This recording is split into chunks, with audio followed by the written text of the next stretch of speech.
Hello दोस्तों, आज मैं एक नए वेब सीरीज़ की शुरुआत कर रहा हूँ। इसका नाम है याकुमोजा S245। यह एक साई-फाई ड्रामा सीरीज़ है जो कि टर्किश सीरीज़ है। और सबसे पहले कि ओपनिंग सीन में हमें एक बहुत बड़ा विशालकाय सन दिखाया जाता है जिसमें एक बहुत बड़ा ब्लास्ट होता है और उससे निकलने वाली सन फ्लेयर पूरे ब्रह्मांड में फैलने लगती है। अब अगले आने वाले सीन में हमें एक स्कूबा ड्राइवर को दिखाया जाता है जो कि कोरल्स की पिक्चर ले रहा होता। आगे जाकर हमें यह पता चलता है कि इसका नाम अरमान है जो कि इस वेब सीरीज़ का मेन। जैसे ही अरमान डेक पर जाता है तो उसे यह पता चलता है कि पुलिस उसे ढूंढ रही है। शायद उसने पहले किसी को मारा था और इसके चलते जवाब तलब करने के लिए पुलिस उसे ढूंढ रही है। अगले सीन में हम यह दिखाया जाता है कि अरमान की एक्स गर्लफ्रेंड जिसका नाम डेफिनी है वो पुलिस स्टेशन के बाहर उसका इंतज़ार कर रही थी। यह देखकर अरमान बहुत खुश होता है क्योंकि वह सालों बाद उससे मिल रहा है और वो दोनों आपस में बातें करने लगते हैं। आगे बातों बातों में अरमान को यह पता चलता है कि डेफनी वहाँ पर उससे नहीं बल्कि ओया से मिलने आई हुई है। लेकिन आगे ट्विस्ट ये है कि ओया कोई और नहीं बल्कि एक सबमरीन है। और यहाँ पर अरमान को यह पता चलता है कि डेफनी उससे मिलने इसलिए आई है क्योंकि वह एरेबस ट्रेंच में एक डाइव पर जाना चाहती है जो कि 15 घंटे लंबी होगी और वो लोग टोटल मिलाकर 5 बार वहाँ पे डाइव करेंगे।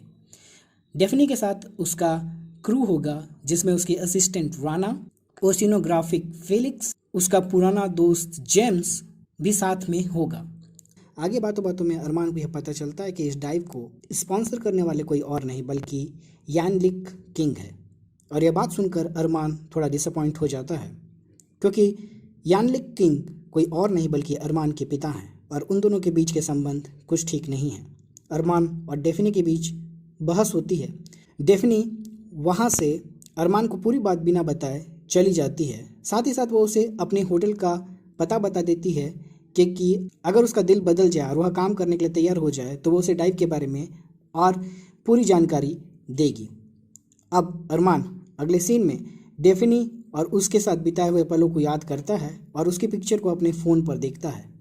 इससे साफ जाहिर होता है कि वह डेफनी को मिस कर रहा है और वह यह डिसाइड कर लेता है कि अगले सुबह वह डेफनी से मिलेगा और इस मिशन के बारे में सारी जानकारी लेगा। अब अगले सीन में हमें यह दिखाया जाता है कि जो सन फ्लेयर ब्रह्मांड में फैली हुई है वह धीरे धीरे वीनस और मरकरी तक पहुंच गई है।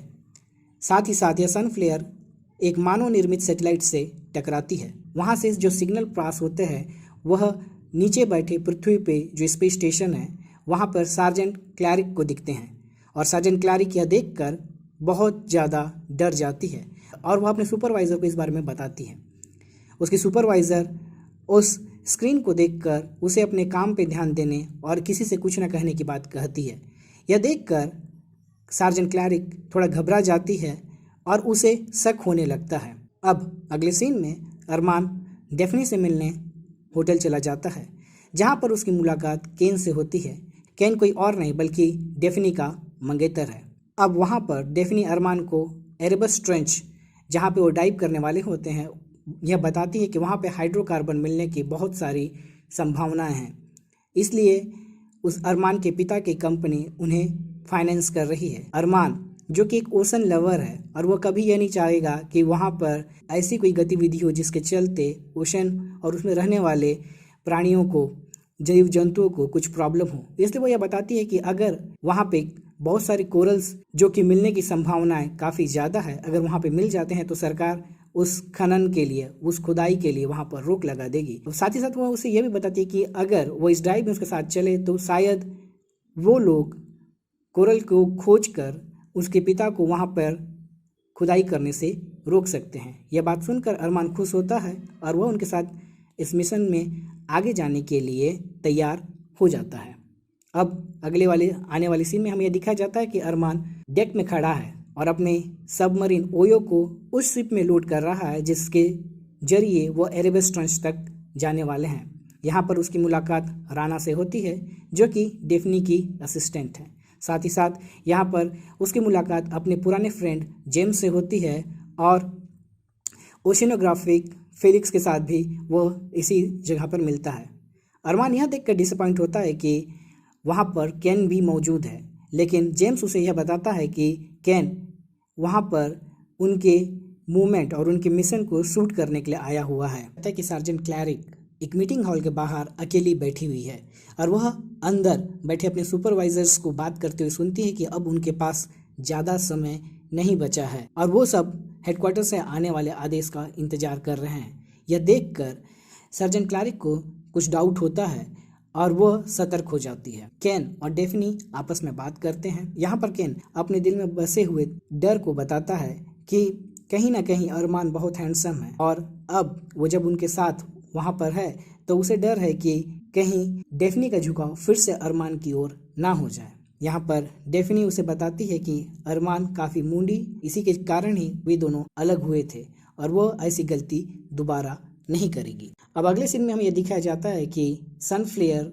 बहुत तेज़ी से आगे बढ़ रहे हैं, जो कि वीनस और मरकरी को पार कर रहे हैं। जैसे ही वो वीनस और मरकरी से टकराते हैं तो उनके नॉर्थ और साउथ पोल में एक बहुत तेज़ी से चेंजेस आने लगते हैं और वो सनफ्लेयर तेज़ी से पृथ्वी की ओर बढ़ रहे होते हैं। अगले सीन में सार्जेंट क्लैरिक अपनी माँ से बात करते हुए पाई जाती है, जो कि अपनी माँ को यह चेताती रहती है कि उसे जल्द से जल्द किसी बंकर में चले जाना है अगर उसे अपनी जान बचानी है, क्योंकि अब कुछ भी इंसान के हाथ में नहीं रहा है और जो वर्ल्ड लीडर्स हैं, जो दुनिया है, वो जानबूझकर इस बात को छुपा रही है। जैसे ही वो अपनी माँ से बात करते रहती है, इसी बीच में वह देखती है कि उसके घर के सामने 2 सैनिक आकर खड़े हो गए हैं और वह उसकी तलाश करने लगते हैं। मौका देखकर सार्जेंट क्लैरिक वहाँ से भाग जाती है। अब अगले सीन में हमें यह दिखाया जाता है कि राना अपने क्रू मेंबर्स को फिल्म कर रही होती है, क्योंकि वे लोग डाइव पर जाने वाले होते हैं।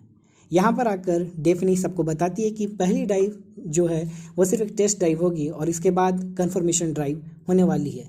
लेकिन वहाँ पर अरमान आकर बताता है कि कोई टेस्ट डाइव नहीं होगी, बल्कि यह कंफर्मेशन डाइव होगी और वो लोग 15 घंटे के लिए एरबस ट्रेंच में खोज करने के लिए जाने वाले होंगे। सो ये कंफर्मेशन ड्राइव होने वाली है। डाइव में जाने से पहले शिप का कैप्टन उन्हें आकर बताता है कि एशिया में कोई ज्वालामुखी फट गया है, जिसके चलते मौसम में बहुत बदलाव आ रहे हैं। यह सुनकर डेफनी कैप्टन से पूछती है कि क्या उन्हें अब मिशन कैंसिल करना पड़ेगा। इसके जवाब में कैप्टन कहता है कि नहीं, इसकी कोई ज़रूरत नहीं है और वो लोग अपने डाइव को कंटिन्यू कर सकते हैं। अगले सीन में हमें यह दिखाया जाता है कि सबमरीन धीरे धीरे समुद्र के अंदर जाने लगती है और सब क्रू मेंबर सबमरीन में बैठकर सेटल हो जाते हैं और आपस में बातें करने लगते हैं। राना अरमान से पूछती है कि अगर ओया यह सबमरीन जो समुद्र का प्रेशर है इतनी गहराई पर नहीं झेल पाएगी तो क्या होगा। तो इसके जवाब में अरमान उसे कहता है कि हम सबके चीथड़े उड़ जाएंगे। यह सुनकर राना बहुत डर जाती है, लेकिन अरमान उसे बताता है कि वो उसे मरने नहीं देगा और सब लोग सेफली सरफेस पे आ जाएंगे। अरमान डेफनी से पूछता है कि उसे क्लॉस्ट्रोफोबिया का प्रॉब्लम था, क्या वह अब ओके है। तो वह बताती है कि हाँ, उसने बहुत सारे सेशन और थेरेपी ली और उसके बाद उसने अपने अंदर के डर को ख़त्म किया। अब वो क्लॉस्ट्रोफोबी नहीं है। आगे चलकर हमें इसके बारे में पता चलेगा कि उन्हें अपने डर पर काबू क्यों पाया।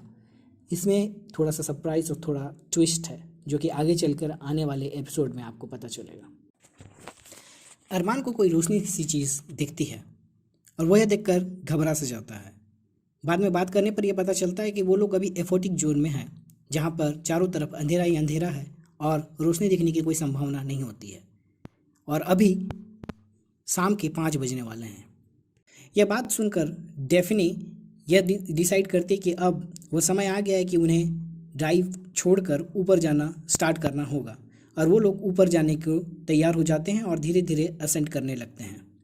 इस बीच डेफनी रेडियो से शिप में संपर्क करने की कोशिश करती है, लेकिन वहाँ से कोई रिस्पांस नहीं आता है, जिसके चलते डेफनी घबरा जाती है और अरमान से लड़ने लगती है। अरमान उसे शांत रहने को कहता है और दोबारा रेडियो पे ट्राई करने को बोलता है। अब जैसे ही अरमान सबमरीन का हैच खोलता है तो देखता है कि आगे खड़ी शिप में कोई भी मौजूद नहीं है। वह पूरा सन्नाटा है, कोई हलचल नहीं, कोई मूवमेंट नहीं है। यह देखकर सब लोग डर जाते हैं। अरमान सबको सबमरीन में छोड़कर शिप में जाकर चेक करने की बात कहता है। यह सुनकर डेफनी भी उसके साथ जाने की जिद करती है, लेकिन अरमान उसे मना कर देता है और कहता है कि वहाँ पर खतरा हो सकता है, इसलिए वह तब तक वेट करे जब तक अरमान वापस वहाँ ना आ जाए। और यह कहकर अरमान शिप में चला जाता है। शिप में चारों तरफ बहुत ढूंढने पर उन्हें कोई नहीं मिलता और इसी बीच डेफनी भी शिप में आ जाती है और वह भी अरमान के साथ लोगों की तलाश करने में लग जाती है। वो लोग ढूंढते ढूंढते केन के रूम में जाते हैं। केन के रूम में उन्हें केन का लैपटॉप मिलता है जहाँ पर एक वीडियो संदेश केन ने छोड़ा हुआ रहता है। वो कहता है कि उसे एशियन मौसम के बारे में जानकारी मिली है और साथ ही साथ ये भी बताता है कि जैसे ही सूर्य उगेगा वो सभी को मार देगा, इसलिए वो सभी लोग वहाँ से पास में किसी बंकर की ओर जाने लगे हैं। वो कहता है कि वह उन्हें उनसे पास में बने बंकर में मिलेगा और यह कहकर वीडियो मैसेज कट जाता है। यह बात सुनकर डेफनी और अरमान बहुत घबरा जाते हैं और डेफनी फटाफट अपने सामान पैक करने लगती है और वो अरमान को भी ऐसा ही करने को बोलती है क्योंकि उन्हें वहाँ से निकलना होता है। अब सूर्य निकलने के लिए ज़्यादा समय नहीं बचा हुआ है। जैसे ही वो दोनों सबमरीन में वापस आते हुए दोनों बताते हैं कि केनन ने एक वीडियो मैसेज छोड़ा है और जैसे ही सूर्य निकलेगा वो सब मर जाएंगे, इसलिए उन्हें जल्द से जल्द पास में बने एक बंकर में जाना पड़ेगा। जैसे ही वो लोग कॉस पास में बने बंदरगाह की ओर जाने की सोचते हैं, वो देखते हैं कि बैटरी 10% से भी कम बची हुई है और ऐसा बोलते साथ ही जो सबमरीन है वो बंद पड़ जाती है। अरमान उसे एक किक मारता है और किस्मत उनका साथ देती है और सबमरीन वापस स्टार्ट हो जाती है और वो लोग धीरे धीरे कॉस की ओर बढ़ रहे होते हैं। लेकिन अचानक ही उनके रडार में उन्हें कुछ दिखाई देने लगता है। वो लोग समझ नहीं पाते कि इतना बड़ा क्या है जो उनका पीछा कर रहा है और ये सोचते सोचते वो कॉस पे पहुंच जाते हैं जहां पर उन्हें कुछ बोट्स दिखाई देते हैं जो कि उनके साथियों द्वारा वहां छोड़ा गया था। इसका मतलब यह है कि वो लोग भी फिलिक्स ये रियलाइज़ करता है कि यहाँ पर इलेक्ट्रिसिटी नहीं है क्योंकि वहाँ कहीं पर भी रोशनी नहीं हो रही होती है, दूर दूर तक कोई बल्ब नहीं जल रहा था। अचानक से एक तेज साउंड पीछे समुद्र की ओर से आती है और अब जाकर ये खुलासा होता है कि जो याकुमोजा S245 है वह किस सेना की एक सबमरीन है। और इसके साथ ही एपिसोड 1 खत्म होता है।